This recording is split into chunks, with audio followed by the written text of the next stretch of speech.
ओम नमः शिवाय। ओम नमः शिवाय। दोस्तों, आप सभी का आपके अपने चैनल में एक बार फिर से बहुत स्वागत है। आपका बहुत आभार है। आप जो प्यार सपोर्ट आपके अपने चैनल को प्रदान कर रहे हैं, आपका दिल से बहुत धन्यवाद। बाबा भोलेनाथ आपको हमेशा अच्छा रखे, खुश रखे, हमारी बस यही दुआ है। बहुत जल्दी मैं अपना व्यक्तिगत नंबर आपके लिए जारी करने वाला हूँ। सीधे आप मुझसे बात कर पाएंगे। कोई फीस, कोई चार्जेस उसका नहीं होगा। आपको केवल अपना जन्म तारीख, जन्म समय, जन्म स्थान पता होना चाहिए। और अगर ये नहीं भी पता है तो आप अपनी प्रश्न कुंडली से अपने प्रश्नों के जवाब प्राप्त कर सकते हैं। लेकिन तब तक आपको चैनल को सब्सक्राइब करना है और कमेंट्स में ओम नमः शिवाय लिखना है। और जो भी आपका मन हो, वीडियो कैसा लगा ज़रूर हमें बता के जाएं कि वीडियो कैसा लगा। अक्सर मुझे ये कमेंट्स मिलते रहते हैं कि पंडित जी, हमें प्यार में धोखा हो गया और हम बहुत सच्चा प्यार करते थे और इस तरह की सिचुएशन हमारे जीवन में हो गई है, अब हम क्या करें। तो प्यार के विषय पर एक ही बात जो सबसे महत्वपूर्ण है कि जो बाहरी व्यक्ति, कोई अन्य व्यक्ति जब भी किसी को समझाता है, समझ पाना बहुत टफ है। मैं पहले ये बात क्लियर कर देना चाहता हूँ, क्योंकि प्यार संवेदना, भावनाओं का विषय और आस्था का विषय है, न कि किसी भी तरह से उसे कोई भी व्यक्ति उसके साथ न्याय कर सकता है या जस्टिस कर सकता है। पर हम कुछ चीज़ों को समझ सकते हैं। उन चीज़ों को समझने के बाद शायद हम हमारे जीवन में किसी तकलीफ या परेशानी से, खासकर इन भावनात्मक रूप से, बच सकते हैं। यही उद्देश्य से मैं यह वीडियो आपके लिए बना रहा हूँ, जिससे कि अगर आप किसी सच्चा प्यार करते हो तो बहुत सी चीज़ें आपकी क्लियर हो जाएगी। सबसे पहली और मुख्य बात कि प्यार जो है वो बंधन नहीं है।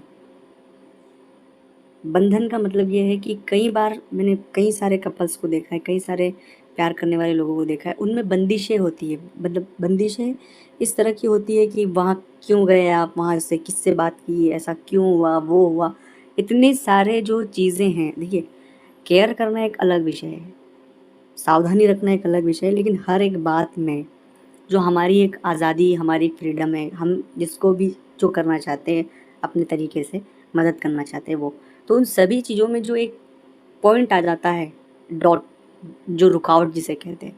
अगर इस तरह की सिचुएशन है आपके जीवन बन रही है तो इस प्यार को एक बार फिर से आप एनालिसिस कर लें, क्योंकि ये कहीं एक दूसरे की मजबूरी तो नहीं है। और बाद में जाकर जब ये चीज़ें जब आगे बहुत बड़े स्तर तक पहुंच जाती है, फिर जाके दोनों टकराव होता है और बहुत से नेगेटिव परिणाम आते हैं। इसलिए कोई भी प्यार करें उसमें यह चीज़ ज़रूर याद रखें कि हम सुरक्षा, संरक्षण, ये सभी चीज़ों को तो महत्व दें ही सही, पर किसी भी व्यक्ति के जो भी प्यार कर रहे हैं उनकी जो फ्रीडम है उसे यथावत दोनों व्यक्तियों को बनाए रखना उसकी जिम्मेदारी है। बस यहाँ जहाँ पे टकराव हुआ वहाँ पर बहुत सी चीज़ें तकलीफ में आ जाएगी। दूसरी बात होती है गलतफहमियाँ। अगर आपको यकीन है तो बहुत अच्छी बात है, लेकिन गलतफहमियाँ जो हैं वो एक दूसरे में अ, कई सारी तकलीफ़ें डाल सकती है। इसलिए गलतफहमियाँ किसी भी व्यक्ति द्वारा, जब हम किसी से प्यार करते हैं तो जो भी बात हो आमने-सामने हो, उससे डायरेक्टली बात हो, दोनों बैठकर चीज़ों को समझकर सॉर्ट आउट किया जाए। दूसरा व्यक्ति, किसी ने कुछ अपने तरीके से बताया, इसने कुछ अपने तरीके से बताया और दोनों के बीच तनाव एक माहौल हो गया और समझ ही नहीं आई कि सच था क्या। ये ऐसी सिचुएशनों को हमेशा इस तरह से हैंडल किया जाए। और ज़्यादातर परेशानी अगर हो रही है तो इसी तरह की सिचुएशनों से परेशानियाँ हो रही है।